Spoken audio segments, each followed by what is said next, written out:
엔돌에서 만난 무당이라는 제목으로 함께 말씀을 나누겠습니다. 사무엘상은 31장에 사울의 죽음으로 끝이 납니다. 이제 사무엘상 강해가 끝나가는 이 시점에서 오늘 이 사건은 사울이 길보아산에서 최후를 맞기 하루 전날 밤에 일어난 사건입니다. 블레셋의 아기스 군대가 이스라엘을 치기 위해서 군대를 일으킵니다. 그리고 이스라엘 평야를 사이에 두고 양 진영이 이렇게 진을 치고 있습니다. 자, 사울은 블레셋의 대규모 병력이 일어나는 것을 보고 5절 말씀에 보면 두려워서 마음에 크게 떨었다라고 기록하고 있습니다. 얼마나 큰 병력이었을까요? 29장 2절로 잠깐 넘어가 보시면 블레셋의 수령들은 수천 명의 그 병력들을 인솔한 것을 보면 블레셋 한 수령이 수천 명을 인솔했습니다. 이것을 보면 블레셋은 이스라엘을 사울과 전면전을 펼친 것 같습니다. 자, 사울은 이제 크게 떨립니다. 마음이 다급해집니다. 어떻게 하죠? 그래서 이제서야 여호와께 물어보려고 우림도 꿈도 꿔보려고 하고 우림을 찾아보고 또 선지자도 찾아보는데 전혀 효과가 없었습니다. 왜 그랬을까요? 지난 약 10년 전에 이 사울이 높 땅에 있던 그 제사장들을 다 죽여버렸습니다. 그렇죠? 그래서 지금 이 사울 곁에는 제사장도 올바로 된 제사장도 없고 선지자도 없는 것입니다. 그래서 사울 스스로 하나님과 소통할 수 있는 그 길을 차단해 버린 것이죠. 우림과 둠빈, 그 에봇은 누가 가지고 있습니까? 다윗이 가지고 있습니다. 그래서 아무런 하나님과 소통할 그 길이 없었던 것입니다. 오늘날 아무리 과학이 발달하고 지식이 발달해도 인간이 도저히 해결할 수 없는 그런 문제가 있죠. 그 부딪힐 때 사람들은 이 초자연적인 힘을 빌어서 그 문제를 해결하려고 시도를 합니다. 이것이 인간의 연약한 본성이죠. 그래서 오늘 같은 이 사회에서도 절대로 사라지지 않는 것이 바로 점집, 무당, 또 돼지머리 고사상 이런 것들이 아직도 있다는 것이죠. 오늘 사울을 보십시오. 다급한 마음에 15절에 보면 내가 심히 다급하나이다 라고 말을 하고 있습니다. 이 다급한 마음에 엔돌의 무당을 찾아가는데 이 엔돌이 어떤 곳입니까? 아까도 말씀드렸습니다마는 이 내용이 시편 83편 9절에 있습니다. 주는 미디안인에게 행하신 것 같이 기손 시내에서 시스라와 야빈에게 행한 것 같이 그들에게도 행하소서. 그들은 엔돌에서 패망하여 땅에 거름이 되었습니다 라고 말하고 있습니다. 엔돌은 사사 드보라가 시스라와 야빈을 격파시킨 곳입니다. 기드온의 300 용사가 미디안을 격파시킨 곳이죠. 바로 그것이 엔돌이라는 것입니다. 그러니까 이 엔돌은 하나님의 전쟁의 왕이신 그 하나님의 승리가 있었던 전적지가 바로 이 엔돌인 것입니다. 그런데 오늘 이스라엘의 초대 왕이죠. 이 초대 왕인 이 사울이 그 엔돌의 명성을 완전히 실추시키고 있는 그런 행동을 하고 있는 것입니다. 이스라엘의 왕이 하나님께서 가증히 여기는 이 무당에게 자신의 운명을 물으러 갔는데 바로 그것이 엔돌이었다는 것이죠. 자, 신접한 무당에 대해서 성경은 뭐라고 말합니까? 레위기서 20장 6절을 보시면 접신한 자와 무당을 음란하게 따르는 자는 하나님이 그 백성 중에서 끊으신다 라고 말하고 있습니다. 신명기 18장 보시면 진언자와 신접자, 그 박수, 초혼자 그들을 너에게 용납하지 말라고 말합니다. 이것을 행하는 자는 하나님께서 가증히 여기신다, 여호와께서 그를 쫓아내버린다 라고 말씀하셨습니다. 그래서 오늘 이 3절을 보십시다. 28장 3절을 보면 사울도 한때는 이 신접한 자와 박수를 쫓아내었던 그런 신실한 그 믿음의 사람이었다는 것이죠. 그 행위를 한 것입니다. 그런데 오늘 어떻게 하고 있느냐? 자기가 쫓아낸 그 무당에게 다시 찾아가서 머리를 조아리고 있다 하는 것이죠. 그것도 사울이 지금 간 곳이 그 그 밤에 간 것이 12km 정도 되는, 그 밤에 보십시오. 그 밤에 12km. 여러분, 걸어서 한 사람이, 어떤 건강한 사람이 걸어서 1시간에 갈 수 있는 게 4km죠. 그죠? 근데 밤이니까 좀 더 늦을 수 있겠죠? 뭐 빨랐다고 칩시다. 그래도 3시간, 4시간 걸쳐서 밤에 갑니다. 또 돌아와야 되잖아요. 그래서 하면은 6시간, 7시간, 8시간을 그 밤에 그냥 보낸 거예요. 내일 전쟁을 해야 되는데. 그러니까 밤에 잠도 못 자고 다음날 전쟁을 하는데 이길 재량이 있겠습니까? 사울이 그런 상황이라는 이 말씀이죠. 그것도 어떻게 갑니까? 들키지 않기 위해서 변장을 합니다. 아마 블레셋 사람에게 또 이스라엘 사람들에게 들키지 않기 위해서 변장을 하고 그 한밤중에 찾아간 것입니다. 그날 밤 이 사울이 보여준 이 행동을 보면 그가 지금 얼마나 영적으로 처참하게 무너졌는지를 알 수 있습니다. 이 한밤중이라고 하는 그 시간적 설정 자체가 바로 그의 영적 상태를 암시하고 있는 것이죠. 자, 사울이 변장을 했습니다. 변장을 하려면 어떻게 해야 될까요? 하나님이 입혀주신 그 하나님의 갑옷, 그 왕의 갑옷을 벗어 던져버려야 됩니다. 그래야 변장할 수 있는 것이죠. 자, 이것은 무엇입니까? 마지막 사울에게 남은 마지막 신앙의 양심마저도 던져버렸다는 것입니다. 엔돌로 가기 위해서, 엔돌로 가려면요 작은 셋강을 건너야 됩니다. 그러니까 이것은 사울이 말하자면 루비콘 강을 건너간 겁니다. 다시 돌아오지 못할 그 강을 건너가 버린 거예요. 하나님과 자신 사이에서. 그런 것입니다. 여러분, 저와 여러분들은 그리스도로 옷 입은 하나님의 자녀인 것을 믿으십니까? 저와 여러분은 그리스도로 옷 입은 하나님의 자녀입니다. 로마서 13장 12절에 바울이 그렇게 말하죠. 하나님의 자녀가 입어야 될 것은 이제 어둠의 일을 벗어버리고, 어둠의 이 옷을 벗어버리고 빛의 갑옷을 입자라고 말합니다. 그래서 단정히 행하고 방탕하지 말고 술 취하지 말고 호색하게 다투지 말고 시기하지 말고 14절에 오직 주 예수 그리스도로 옷 입고, 할렐루야, 오직 주 예수 그리스도로 옷 입은 사람, 바로 그 사람이 하나님의 자녀라는 것이죠. 저와 여러분들은 하나님의 자녀인 줄 믿으십니까? 그 자녀들은 예전에 입고 있던 어둠의 옷을 다 벗어던진 자들입니다. 우리는 지금 이 빛이신 그리스도 예수로 갈아입은 자들이다 하는 것이죠. 여러분, 그런데 안타깝게도 일부 어떤 사람은 밤이 되면 그 옷을 벗어던지고 어둠의 옷을 갈아입고 바깥으로 나가는 사람이 있다 하는 것이죠.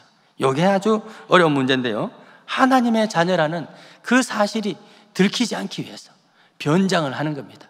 빛의 옷을 탁 벗어버리고 어둠의 옷을 다시 갈아입는 것입니다. 어떤 분은요 이렇게 주일에 올 때는 빛의 옷을 입고 탁 옵니다. 왔다가 집으로 딱 돌아가면 어둠의 옷으로 다시 갈아입어 버립니다. 왜? 그게 더 편하거든. 그 옷을 딱 갈아입어 버리고 일주일 내내 그 옷 입고 사는 거예요. 일주일 내내 집이든지 사회든지 직장이든지 그분이 하나님의 자녀인지 아닌지 전혀 모르도록 변장하고 살아가는 사람들이 있다 하는 것이죠. 여러분, 전혀 티가 나지 않는 것입니다. 이처럼 수시로 변신하는 모습을 보면서 가장 충격을 많이 받는 사람이 누군지 아세요? 자녀들이죠. 자녀들인 것입니다. 수많은 우리 자녀 세대들이 교회를 떠나는 이유가 바로 부모들의 이중생활 때문이다 하는 것이 통계에 나와 있어요. 그 모습에 실망한 자녀들 어떻게 될까요? 어릴 때는 그냥 이 주일학교 따라오는데 대학만 들어가면 빛의 옷을 벗어버리고 어둠의 옷으로 싹 갈아입어 버립니다. 안 오는 거예요. 그죠? 그리스도 옷 입고 있던 그 옷을 벗어버리고 소위 편한 옷으로 갈아입고 어둠 속으로 들어가는 것입니다. 왜요? 부모들이 교회에서는 천사인데 집에 가면 딴 옷을 갈아입는 거예요. 그렇죠? 교회 와서는 봉사도 하고 기도하고 잘하는데 일주일 동안은 전혀 티가 나지 않도록 변장해 있는 그 모습을 보면서 자녀들이 실망하는 거예요. 저럴 거면 왜 예수 믿나 하는 그런 생각을 하면서 아유, 그렇다면 난 처음부터 믿지 말자 하면서요, 대학 들어가자마자 옷 갈아입어 버려요. 편한 옷으로. 사랑하는 여러분, 세상이 밝으냐 어두우냐는 상관이 없습니다. 왜요? 세상은 늘 어둡기 때문에. 그런데 문제는 우리가 그 빛의 옷을 입고 있느냐 아니면 갈아입었느냐, 그것이 문제인 것입니다. 다윗이 시편 139편에 이 빛의 사람 다윗이 이렇게 말을 하죠. 내가 혹시 말하기를 흑암이 반드시 나를 덮고 나를 두른 빛은 밤이 되리라 라고 내가 그렇게 말을 할지라도 12절에 주에게서는 흑암에 숨기지 못하고 밤이 낮과 같이 비추이나니 주에게는 흑암과 빛이 같음이니라. 여러분, 나는 그렇게 말할 수 있어요. 아, 빛이 없나 이렇게 말할 수 있지만 주님께는 빛이나 흑암이나 상관없이 동일하다는 것입니다. 여러분, 주님께만 상관없을까요? 사실은 주님께서 우리에게 말씀하시죠. 너희는 세상의 무엇이라? 빛이라 말씀하셨습니다. 그래서 산 위에 있는 동네가 숨기지 못하기라 말씀하셨는 것입니다.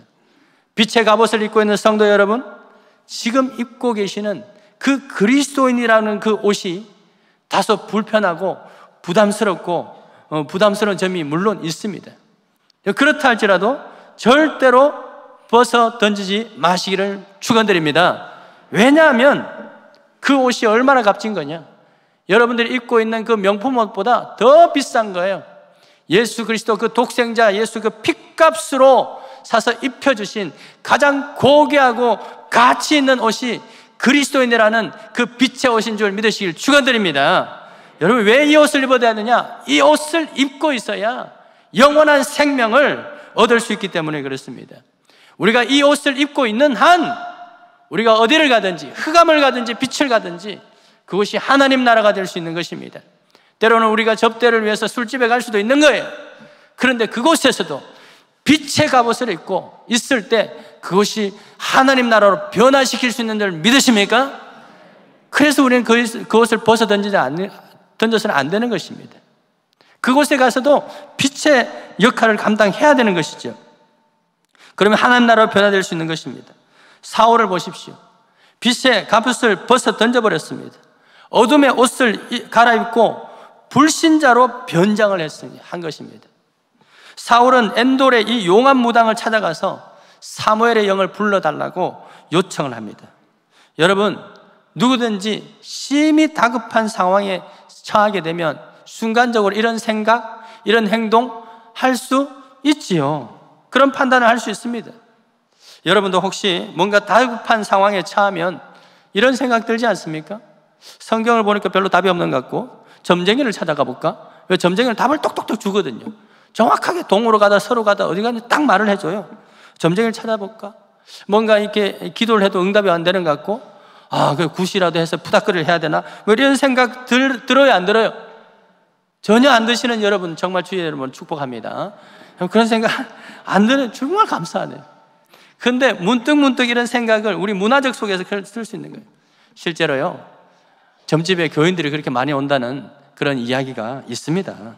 여러분, 그럴 때 그런 생각이 들고 그런 행동을 문득 하게 될 때 하나님은 반드시 우리에게 그것을 죄다, 잘못됐다 하는 것을 깨닫게 하시는 그런 기회를 주십니다.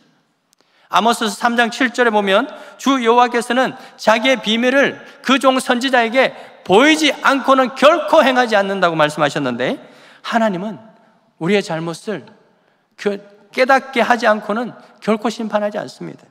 하나님은 어떤 일을 적극적으로나 또 감정적으로 판단하시고 심판하시는 분이 아니시다 하는 것이죠. 자, 그럴 때 여러분 보십시오. 하나님은 엔돌의 무당을 통해서 이 사울이 행동이 잘못됐다 하는 것을 지적합니다. 사울이 정신 차릴 수 있는 기회를 주시죠. 9절을 한번 보세요. 9절 보시면 무당이 뭐라고 말합니까? 네가 사울이 행한 일, 곧 그가 심접한 자와 박수를 이 땅에서 멸절시켰는데 그것을 알면서도 네가 어찌하여 나에게 와서 이걸 요청을 해가지고 내 생명을 올무를 걸어서 나를 죽게 하느냐라고 말합니다. 이때까지만 해도 이 여인이 사울인지 모르고 이 말을 하고 있는 거예요. 여러분, 그렇다면 이 순간 그녀의 말을 듣고 사울은요, 정신을 차렸어야만 했습니다. 맞아, 그렇지, 내가 그런 사람이었지. 하나님이 가증히 여기는 신접하고 무당 이런 것들 다 척결했던 그 믿음의 사람이었지. 깨달았어요. 정신을 차렸어야 됩니다. 그리고 이 죽은 영혼을 부르는 이 초혼의 행위는 하나님이 가증이 여기고 이것을 행하는 자는 하나님의 백성에서 끊어지는 자인지라는 것을 깨달아야만 했던 것입니다. 그런데 안타깝게도 이미 뭔가에 사로잡혀버린 이 사울은 그것을 깨닫지 못합니다.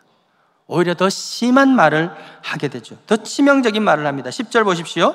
사울이 이렇게 말합니다. 여호와의 이름으로 그에게 맹세하여 이르되 살아계신 하나님의 두고 맹세하노니 내가 이 일로는 벌을 결코 당하지 않겠다. 여러분, 하나님의 이름으로 맹세를 해버렸어요. 그 맹세를 했다는 건요, 뭐냐면 이 사람이 당할 이 벌이나 죄를 내가 받겠다 하는 그런 의미예요. 그러니까 엔돌의 이 여인이 편하게 말을 하는 것입니다. 그 다음 진행을 하는 거예요. 결국 사울은 이 말을 통해서 10계명의 1, 2, 3계명을 한꺼번에 범하게 되죠. 우상을 숭배한 것뿐만 아니라 여호와의 이름을 망령되이 일컫는 그 죄를 범하게 되는 것입니다. 사랑하는 여러분, 오늘도 주님은 이 말씀을 통해서 우리에게 정신 차리라고 말씀하십니다. 아무리 다급해도 엉뚱한 곳 찾아가지 말고 그럴수록 더 여호와를 찾으라고 말씀하시는 것입니다. 아모스 5장 4절 말씀에 이렇게 말씀하시죠. 너희는 나를 찾으라. 그리하면 살리라. 할렐루야. 너희는 나를 찾으라. 그래서 여호와를 찾으라 말씀하십니다. 5절에 베델을 찾지 말고 길갈로 가지 말고 브엘세바로 가지 마라. 왜? 그곳에는 우상이 있기 때문에, 그곳에는 무당이 있기 때문에 그런 것이죠. 거기 가지 말라는 거예요. 6절의 말씀에 너희는 여호와를 찾으라. 그리하면 살리라. 여러분 믿으십니까? 그렇지 아니하면 그가 불같이 여호와의 집에 임하여서 그 집을 멸하게 될 것인데 그 불은 절대로 끌 자가 없다. 하나님의 심판이 임하기 시작하면 그때는 후회해도 소용없다는 것입니다. 데살로니가 5장 5절에 바울은 말합니다. 너희는 다 빛의 아들이요 낮의 아들이 아니다. 우리가 그러므로 밤이나 어둠에 속하지 아니하고 다른 이들과 같이 오직 깨어서 정신을 차리라 라고 말씀하고 있습니다. 사랑하는 여러분, 다급한 상황이 올수록 정신 차리고 주님을 찾으면 반드시 주님께서 선한 길로 선한 결말 이끌어 주실 줄 믿으시길 축원드립니다. 이걸 믿는 게 우리의 믿음인 것이에요. 하나님 믿는 것이죠. 여러분, 오늘 이 사울이 엔돌의 그 무당을 만난 이 사건은요, 아주 심각한 두 가지 어려운 문제가 있습니다. 해석상 굉장히 어려운 두 가지 문제가 있는데 제가 한 주가 아니라 몇 주 동안 이걸 쫙 연구를 하면서 문제를 풀었습니다. 해결을 했어요. 여러분, 첫 번째 큰 문제는 뭐냐면 엔돌에 신접한 여인이 불러올린 이 사무엘의 혼령이 과연 혼령의 실체가 무엇인가 하는 것입니다. 여기에서 수많은 이 신학자들의 논쟁이 있었습니다. 진짜 사무엘 영이다, 또는 아니다, 이것은 그냥 귀신이다. 이 크게 두 갈래로 나눠지는데요. 첫 번째, 이것은 단지 유령이다, 귀신이다 하는 것은 칼빈과 루터와 같은 종교개혁자들의 어떤 전통적인 해석입니다. 두 번째는 아니다, 참 사무엘의 영혼이다. 왜냐? 이 유령이라고 하기에는 이 영이 한 그 예언이 너무나도 정확하지 않느냐. 정말 하나님의 말씀으로 사울에 대해서 너무나도 정확하게 예언하지 않느냐라는 주장이죠. 여러분은 어떻게 생각하십니까? 사무엘의 영이 진짜일까요? 유령일까요? 뭐이면 더 좋겠습니까? 여러분, 진짜 사무엘이라고 하면요, 우리가 신앙생활 하는데 굉장한 혼란이 옵니다. 때로는 무당을 찾아가서 하나님의 음성을 들을 수도 있네, 그렇게 되는 거예요. 여러분, 어떤 학자들은 이렇게까지 이야기를 합니다. 어떻게든지 잘 포장을 하기 위해서 이것은 특별하게 하나님께서 사울에게 마지막 그 하나님의 은혜의 표지로서, 마지막 그 사무엘을 만나서 그 은혜의 표지로서 이런 일을 특별하게 한 것이다 라고 이렇게 해석을 하고 있는데요, 제가 아무리 봐도 공색해요. 뭔가 상황에 맞도록 끼워 맞춘 그런 해석인 것 같습니다. 저는 결론적으로 먼저 말씀드리면 이 영은 확실히 거짓 영입니다. 그냥 사무엘의 영이 아니라 거짓입니다. 자, 그 내용을 제가 한번 보게요. 5가지 정도 증거를 제시할 수 있는. 첫 번째, 자, 오늘 이 장면에서 사무엘이, 오늘 그 영화를 보십시다. 영화라고 생각해 봅시다. 엔돌의 여인과 사무엘이 있어요. 그 중간에 어떤 홀령처럼 사무엘이 나타났나요? 아니에요. 성경을 보세요. 그냥 엔돌의 그 신접한 여인이 환상을 본 겁니다. 사울은 아무것도 보지 못하고 있어요. 그러니까 그 환상의 영이 누구에게? 이 여인에게 접한 거예요. 신접한 거예요. 그 빙의가 된 거죠. 여러분, 옛날에 뭐 영화나 드라마에서 이런 장면 보죠. 어떤 어머니의 아이가 이렇게 죽었어요. 엄마가 너무 그 아이가 보고 싶은 거라 무당을 찾아갑니다. 아이가 보고 싶어요. 상처가 있어요. 그럼 무당이 막 떨다가 갑자기, 그죠? 엄마! 그러면서 무당에게 그 아이의 영이 그 아이에게 신접하게 되죠. 그래서 아이처럼 행동하게 되고 아이처럼 말하게 되는 경우가 여러분 드라마나 이런 영화를 통해서 많이 보셨죠? 딱 그 장면이에요, 그 장면. 이 사무엘의 이 귀신의 영이, 사무엘로 거짓한 그 영이 이 여인에게 신접한 것입니다. 귀신 들린 거죠. 자, 14절을 보십시오. 보시면 그녀가 본 게 뭐예요? 겉옷을 입은 한 노인을 보았다라고 말하죠. 그러자 사울은 그가 사무엘인 줄 알고 땅에 납작 엎드립니다. 그 절을 하게 됩니다. 그래서 이것은 그냥 접한 거예요. 한 사무엘의 영이 환상으로 나타난 것이 아니라 그 귀신이 그 여인에게 접한 것입니다. 자, 두 번째, 이것이 거짓인 이유는 13절을 보세요. 13절을 보면 그 사무엘의 영이 어디서 옵니까? 땅에서 올라왔다. 땅에서 올라왔다. 여러분, 사무엘은 지금 천국에 있을까요? 지옥에 있을까요? 예? 천국에 있죠. 사무엘의 영이 오려면 하늘에서 내려와야지 왜 땅에서 올라오냐 이거죠. 그죠? 그래서 가짜인 거예요. 그래서 가짜인 것입니다. 사무엘이 아니라 땅에 있는 귀신이 올라온 거예요. 거짓하는 것입니다. 사무엘처럼 가장을 하는 게 되는 것이죠. 자, 세 번째, 이것을 거짓으로 판단하는 이유. 그것은 뭐냐 하면, 여러분, 이것이 하나님이 하신 일이다, 하나님의 은혜의 표징이다 라고 하기에는요, 극복해야 될 문제가 너무나도 많아요. 하나님께서는 때로는 나귀의 입을 통해서 말씀하신 적은 있어요. 그런데 혹시 무당을 통해서, 이방의 신을 통해서 말씀하신 적이 있을까요? 없습니다. 왜? 하나님께서 가증히 여기는 그것을 통해서 하나님의 계시를 나타낸다? 이것은요, 하나님의 자기 모순에 빠질 수 있기 때문에 안 되는 거예요. 이건 모순인 것이죠. 자, 네 번째 이유, 바로 오늘 이 사건이 여호와께서 사울을 죽이고 또 그 나라를 다윗에게 넘겨주기로 작정하신 결정적인 이유가 된다고 성경은 밝히고 있습니다. 역대상 10장 13절을 보십시오. 사울이 죽은 것은 여호와께 범죄했기 때문이라. 그가 여호와의 말씀을 지키지 않고 또 신접한 자에게 가르치기를 청하고, 14절에 여호와께 묻지 아니하였으므로 여호와께서 그를 죽이고 그 나라를 다윗에게 넘겨주셨다. 여러분, 결정적인 이유가 바로 오늘 이 밤의 사건인 거예요. 만약 사무엘의 영이 진짜 영이라서 하나님의 은혜의 표지였다면 이 말씀과 충돌이 생기는 거예요. 그죠? 하나님께서 해놔놓고, 하나님께 하셔놓고, 하나님께서 은혜로 막 하셔놓고 그것 때문에 그를 죽인다? 앞뒤가 안 맞는 거지 않습니까? 그렇기 때문에 이 영은 사무엘의 영이 아니라 귀신, 거짓 영이다 하는 거죠. 다섯 번째, 빼박 증거가 있습니다.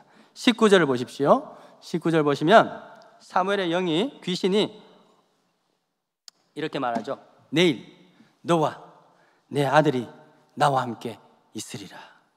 여러분, 진짜 사무엘은 어디 있습니까? 천국에 있죠. 그런데 지금 하나님의 심판을 받을 사울은 죽게 되면 천국 갈까요? 지옥 갈까요? 지옥 가죠. 왜냐? 이런 일을 행하는 자는 하나님의 백성 중에서 끊어지고 쫓아내신다고 하셨잖아요. 여러분, 구약시대 때는 예수 그리스도 보혈의 그 은혜가 없는 때예요. 이러면 바로 지옥 가는 거예요. 자, 그것이 바로 레위기서 20장, 신명기 18장에 나오지 않습니까? 그런데 이 사무엘의 영은, 지금 진짜 영은 천국에 있습니다. 그렇다면 내일 사울과 그 아들들이 자기와 함께 있을 것이라 하는 걸 보면 이 귀신이 은연중에 자기의 존재를 노출시킨 거죠. 너 나중에 내일 나하고 지옥에 있을 거야, 이 말인 것입니다. 그리고 귀신이요, 또 맞춰도요 어중간하게 정확하게 못 맞춰요. 요나단은 어떻게 하세요? 저는 요나단은 천국 갔다고 보는데 요나단은 지옥에 안 가죠. 귀신이 뭐 맞추는 것 같지만요 실제로 다 맞추지 못해요. 이 모든 것을 종합해 볼 때 엔델의 이 무당과 접신한 사무엘의 영, 진짜 사무엘의 영, 귀신이에요. 귀신이죠. 귀신인 것입니다. 자, 그런데 여기서 두 번째 어려운 질문이 하나, 문제가 남아 있습니다. 그렇다면 이 귀신이, 이 문제가 해결돼야 앞에서 말한 것도 해결되는 거예요. 이 사무엘의 혼령이 사무엘에게 사울에게 한 이 예언은 뭐냐, 예언. 그가 예언한 대로 그대로 다음날 성취됐잖아요. 그죠? 이걸 어떻게 봐야 될까요? 이게 이제 두 번째 난제인데, 요거 해결되면 다 해결되는 거예요. 자, 보십시다. 여기에 대해서는 제가 두 가지 정도 답을 드릴 수 있는데, 첫 번째 답, 귀신이니까 귀신같이 알아맞히지. 예, 여러분들, 예, 웃어주셔서 감사합니다. 웃자고 한 이야기인데 어떤 분은 심각하게 막 받아 적는 것 같아서 제가 좀 당황스럽긴 해요. 귀신이니까 귀신같이 알아맞히지. 분명히 귀신은 존재합니다. 성경이 그렇게 말하니까. 그런데요, 귀신이 실제로 우리의 과거를 잘 알아맞히기도 해요. 어중간하게 알아맞히기도 합니다. 귀신과 가까이 지내는 그 용한 무당들 보면요, 들어가자마자 탁 알아맞혀요. 응? 서방이 또 나쁜 짓 했구만! 그러면서 그럽니다. 그러면서 또 두루뭉술하게 말해, 집안이 왜 이렇게 캄캄해? 막 그러면서 꼭 반말을 하죠. 그렇게 하면서 이제 그렇게 하면 딱 알아맞혀요. 그러면요, 사람들이 깜짝 놀라가지고 자기 이야기를 막 해요. 사실은 자기가 다 말해놔놓고 나중에는 무당이 다 맞췄대. 무당은요, 어둡네, 그것밖에 안 했다니까요. 그런 일들이 많은 겁니다. 여러분, 귀신이 우리의 과거사는 좀 알 수 있어요. 그런데 절대로 알 수 없는 게 뭔지 아십니까? 내일 일어날 일입니다. 여러분, 미래의 일은 아무리 용한 점쟁이도 알 수 없죠. 왜 그래요? 미래를 아시는 분은 오직 여호와 하나님밖에 없는 줄 믿으십니까? 성경에 있잖아요. 성경에 다니엘서 2장에 보면 너부갓네살 왕이 꿈을 꿉니다. 무슨 꿈인지도 몰라요. 뭔데 꿈을 꿨어요. 찝찝해. 그래서 사람들을 부릅니다. 박수, 무당 뭐 다 불러요. 술객들 다 동원합니다. 근데 그들이 하는 말이, 무슨 내용인지 말씀하시면 우리가 해석하겠습니다. 야, 그거 알면 내가 너희들 왜 불렀냐? 아무도 모르는 거예요. 그때 다니엘이 뭐라고 말합니까? 왕 앞에 서서 이렇게 말합니다. 다니엘서 2장 22절. 왕이 물으신 바, 은밀한 것은 지혜자나 술객이나 박수나 점쟁이가 능히 왕께 보일 수 없으되. 여러분 믿으십니까? 오직 은밀한 것을 나타내실 이는 하늘에 계신 하나님이시라. 할렐루야. 하나님만이 아신다는 거예요. 하나님만이. 그러면서 다니엘이 그날 어떤 꿈을 꿨는지 다 이야기하고 그 이야기를 해석을 하는데, 그 뭐냐면 그 바벨론 제국이 앞으로 어떻게 될 것인가, 그 이후에 헬라가 오고 로마가 오고 그러한 어떤 상황들을 쫙 미래를 밝히 말하고 있습니다. 그것이 우리 역사 가운데서 그대로 성취됐지 않습니까? 사랑하는 여러분, 여호와 하나님만이 역사의 주인인 것을 믿으시길 축원드립니다. 우리의 미래를 아시는 분은 하나님밖에 없는 것이죠. 귀신은요, 과거는 좀 알지 몰라도 미래는 절대로 알 수 없는 것입니다. 그런데요, 문제가 있어요. 이게 중요합니다. 요걸 잘 들으셔야 돼요. 문제는 뭐냐면, 귀신이 우리의 미래를 알 수는 없지만 우리의 미래에 대해서 악한 영향을 미칠 수 있다는 거예요. 그게 포인트입니다. 악한 영향을 끼칠 수 있다는 거예요. 귀신이 우리의 내일 일은 알 수 없지만 우리의 내일에 대해서 악한 영향을 끼칠 수 있어요. 뭘로? 말로. 여러분 사주팔자 궁합 재미로라도 보지 마세요. 여러분 궁합 보러 가면 처음에는 좋은 말을 해요. 이래서 좋고 저래서 좋고 하는데요, 나중에 딱 나갈 때쯤 되면 찝찝한 말을 합니다. 다 좋은데 재물 운이 좀 없네. 다 좋은데 여자가 좀 세다, 남자가 빨리 가겠어, 뭐 이런 말을 딱 던지죠. 그렇게 해가지고 이제 요거 극복하려면은 요거 하나 사야 돼, 100만 원 이렇게 하지 않습니까? 처음에는 그걸 딱 듣고 뭔 소리 하냐 그럼 나오죠. 그런데요, 이상하게도요, 평생 그게 귓전에 확 맴돌지 않습니까? 무슨 찝찝한 일만 생기면 그 무당이 한 말이 생각나는 거예요. 이게 일종의 영적 가스라이팅이거든요. 지난번 말씀드린 영적 가스라이팅. 모든 안 좋은 일만 생기면 그때 무당이든 누구든 그 말이 딱 사로잡히는 거예요. 그래서 결국 그 사람의 인생이 그 말대로 흘러간다니까요. 그렇지 않습니까? 그 말에, 그 점쟁이의 말에 그 사람의 인생이 끌려다니는 것을 보게 됩니다. 여러분 결국 사울의 운명이 이렇게 된 것도 마찬가지 아닌가요? 여기 결론이에요. 사울의 죽음이 사무엘의 그 홀령이 말한 예언이 성취된 것이 아니라 그 귀신에 사로잡힌 그 엔돌의 그 여인의 부정적인 말, 그 말에 사로잡혀서 결국 사울 스스로 자신의 운명을 그쪽으로 몰아가고 있는 것을 보게 됩니다. 20절 보십시오. 28장 20절 보면 사울은 사무엘의 홀령이 말하는 것을 듣고 완전히 땅에 엎드러집니다. 극심한 두려움에 사로잡히게 되죠. 뭔가에 사로잡힌 겁니다. 그래서 나중에 결국 어떻게 됩니까? 사무엘상 31장으로 한번 설정 넘어가 보시면 마지막 부분에 블레셋 사람이 쏜 화살을 맞습니다. 중상을 입습니다. 아직 죽지 않았습니다. 그는 충분히 살 수 있었습니다. 그런데 사울은 결국 스스로 자기 칼로 자결하고 말죠. 왜 그랬을까요? 무당의 말에 사로잡힌 겁니다. 내 인생은 여기서 끝나는 거다. 그 말에 사로잡혀서 자기 그 부정적인 말에 사울 스스로 자신의 운명을 죽음으로 몰아넣고 있는 장면을 보지 않습니까?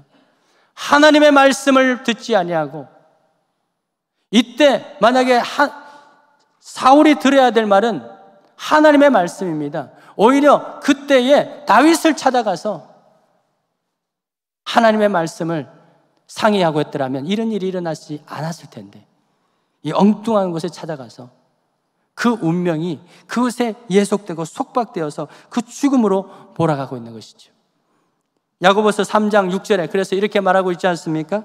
혀는 곧 불이요 불의의 세계라. 혀는 우리 주체정에서 온몸을 더럽히고 삶의 수레바퀴를 다 불사르는데 그 불은 어디서 나온다? 지옥에서 나온다. 바로 그 말에 굴레에 벗어나지 못한 안타까운 사울의 모습을 보게 되는 것입니다. 여러분, 온 인류를 죄에 빠지게 한 것도 사탄의 그 새치 혀 아니겠습니까? 사랑하는 여러분, 우리의 미래를 아시는 분은 오직 여호와 하나님뿐인 줄 믿으시길 축원드립니다.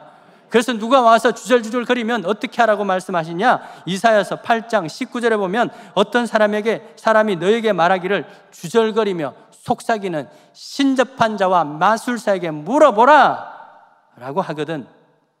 이렇게 말하는 거예요. 백성이 자기 하나님께 구할 것이 아니냐? 산자를 위해서 죽은 자에게 구하겠느냐? 저리 가라. 할렐루야. 단호하게. 여러분, 누군가 여러분에게 무당이 아니더라도 부정적인 말을 할 때, 누군가 주절거리면서 부정적인 말을 할 때, 나는 하나님의 자녀다, 하나님께서 반드시 선한 결말 주실 것이다, 내가 산자인데 어떻게 죽은 자에게서 나의 운명을 맡길 수 있겠느냐, 당당히 선포하시기를 주의 이름으로 축원드립니다. 그럴 때 그 말씀이 여러분의 운명을 이끌어 가시는 거예요. 혹시 오래전에 어떤 분이 주절거린 그 말 때문에 무슨 일이 있을 때마다 부정적인 생각에 사로잡히는 분들이 있습니까? 그리스도 예수의 복음은 모든 포로된 자와 눌린 자를 자유케 하는 능력인 줄 믿으시길 축원드립니다. 이 시간에 이 진리의 복음을 통해서 모든 눌림과 생각에서, 부정적인 생각에서 자유케 되기를 빛이신 주 예수 그리스도의 이름으로 축원드립니다. 또한 마찬가지로 우리 주변에 여전히 거짓 영들의 말에 자신의 운명을 내맡기고 그로 인해서 온갖 근심과 걱정과 미래에 대한 어떤 불안 속에서 살아가는 분들 있을 것입니다. 이번 가을에 이분들의 영혼에 복음의 빛을 비추어서 새 생명을 입게 하는 우리 모든 교회들, 우리 신영산 교우들 될 수 있기를 주의 이름으로 축원드립니다. 하나님 아버지여, 흑암의 옷을 입고 흑암 속에서 죄 가운데 살아가고 있는 우리에게 주님께서 웬 은혜입니까? 그리스도 예수의 그 핏값으로 대신 사신 그 그리스도의 옷을 우리에게 입혀주시고 정말 우리가 빛 가운데서 걸어갈 수 있도록 살게 해주시니 감사합니다. 주여, 이 옷이 불편하다고 다시 어둠의 옷을 갈아입고 변장하면서 살아가는 불쌍한 인생 되지 않게 해주시고 정말 능력으로, 복음의 빛의 그 능력으로 살아가며 세상을 밝게 하고 어두운 세상을 하나님 나라로 변화시키는 우리 모두가 되기를 주여 축복하여 주시옵소서. 그 빛의 능력을 다시 더 밝게 하시고 우리 교회가 그 능력을 다시 회복해 주시고 이번 가을에 여전히 흑암 가운데 있는 자들 주님께로 인도하는 그 빛된 사명을 잘 감당하는 우리 교회 되게 하여 주시옵소서. 주여, 주님 앞에 귀한 예물 올려드립니다. 이것이 쓰이는 것마다 주여 그 빛의 영광이 드러나게 해주시고 모든 가정 위에 하나님의 풍성한 그 빛의 은혜가 더 넘치기를 소망하며 예수 그리스도의 이름으로 기도드립니다. 아멘.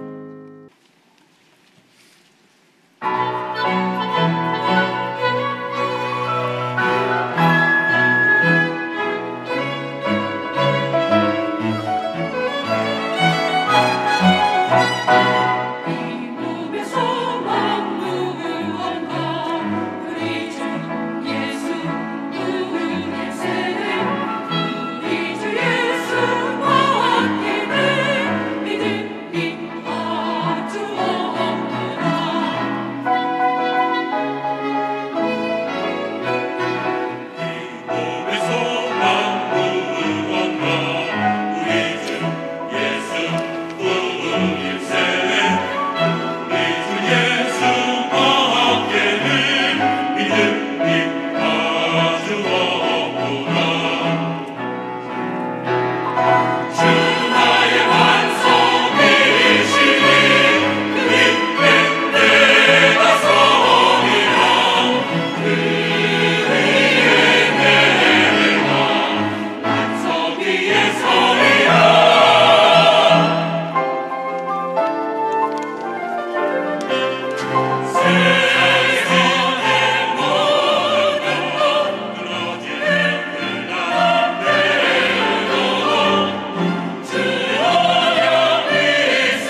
참빛이요 생명 되신 우리 주 예수 그리스도의 은혜와 우리에게 참된 길로 늘 인도하시고 우리에게 새 생명을 주시는 하나님 아버지의 그 한없으신 사랑과 끊임없이 우리를 가르쳐 주시고 참된 길로 말씀하시고 또 인도하시는 보혜사 성령님의 깨닫게 하심의 그 지혜와 능력과 지혜 모든 감화 감동하심이 우리 모든 성도들 머리 위와 가정 위에 일터 위에 지금도 흑암 속에서 빛을 갈구하며 정말 고민 가운데 갈등 가운데 있는 VIP들과 또 우리의 영혼을 구원의 빛으로 인도해야 될 그 사람들 위해 세계 열방 가운데 영원토록 함께 있어지이다.